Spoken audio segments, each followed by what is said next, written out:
Hello guys, मेरा नाम है सौम्या पटेल और आज से हम स्टार्ट करने जा रहे हैं पैथोलॉजी वीडियोस।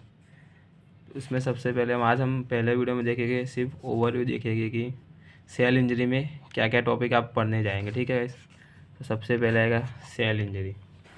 उसमें सेल इंजरी में हम पढ़ेंगे कि उसमें जो मोस्टली जो ऑर्गन अफेक्ट होते हैं उसमें होगा एक न्यूक्लियस, फिर माइटोकॉन्ड्रिया, एक एंडोप्लाज्मिक रेटिकुलम और प्लाज्मा मेम्ब्रेन। ये चारों ऑर्गेनल होगी जो सेल इंजरी में मोस्टली अफेक्टेड होती है। ठीक है, और अब सेल इंजर किस वजह से होता है तो उसके आते हैं कॉसेस। पहले पढ़ेंगे हम। इस कॉसेस इतने इंपॉर्टेंट है लेकिन सिर्फ आपको समझने के लिए कि किस वजह से सेल इंजर हो रहा है। उसमें सबसे मेन रीज़न तो होगा हाइपोक्सिया, क्योंकि हमारे सेल्स को, बॉडी के सेल्स को कंटिन्यूस ऑक्सीजन की ज़रूरत होती है और इसी के कारण हाइपोक्सिया मेन रीज़न होता है कि सेल इंजर होता है। अब हाइपोक्सिया क्यों होगा? मेनली हम ऑक्सीजन जो सप्लाई कौन करता है हमारी बॉडी में, वो है ब्लड।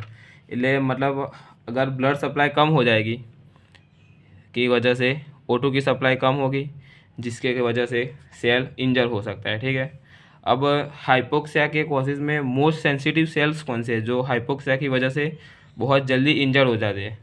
तो उसमें होगा न्यूरॉन्स, जो है मोस्ट सेंसिटिव है हाइपोक्सिया में के कारण इंजर होने में। और लीस्ट सेंसिटिव जो सेल्स हो गए उसमें आते हैं फाइब्रोब्लास्ट और स्केलेटल मसल्स। और भी कई एजेंट्स हैं जो सेल इंजरी कॉज कर सकते हैं, जैसे कि फिजिकल एजेंट्स हो गए।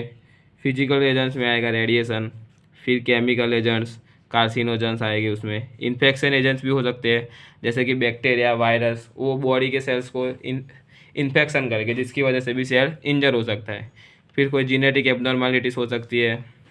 एबनॉर्मेलिटीज़ क्यों आएगी? जीन में म्यूटेशन होने की वजह से। कोई इम्यूनोलॉजिकल एजेंट्स हो गए, जैसे कि अगर हमारे बॉडी के सेल्स हमारे सेल्स को ही सेल इंजर कर दे।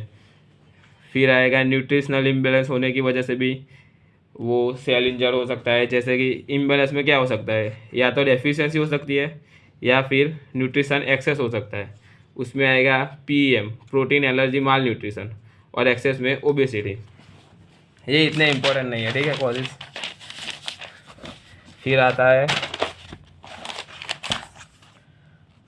Manifestations of cell injury. अब सेल इंजर हो गया तो उसके बाद सेल में क्या क्या चेंजेस हो गए उसको बोलेंगे हम मैनिफेस्टेशन। उसमें मेनली 5 प्रकार के चेंजेस हो सकते हैं।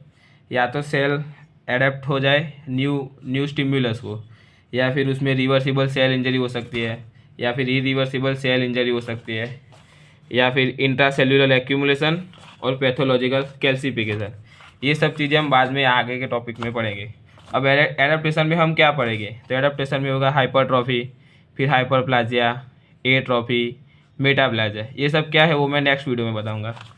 फिर आएगा इरिवर्सिबल चेंजेस में हम क्या क्या पढ़ेंगे? तो नेक्रोसिस, एपोप्टोसिस, नेक्रोप्टोसिस, पायरोप्टोसिस और फेरोप्टोसिस। इतना हमको इस चैप्टर में पढ़ना है। और एक चीज़ हमको ध्यान रखनी है कि ये छोड़ो कैंसर, इतना ही रखते हैं गाइस। ठीक है, अगर वीडियो अच्छा लगे तो लाइक, शेयर और सब्सक्राइब कर देना, बाकी तो आपकी मर्जी है।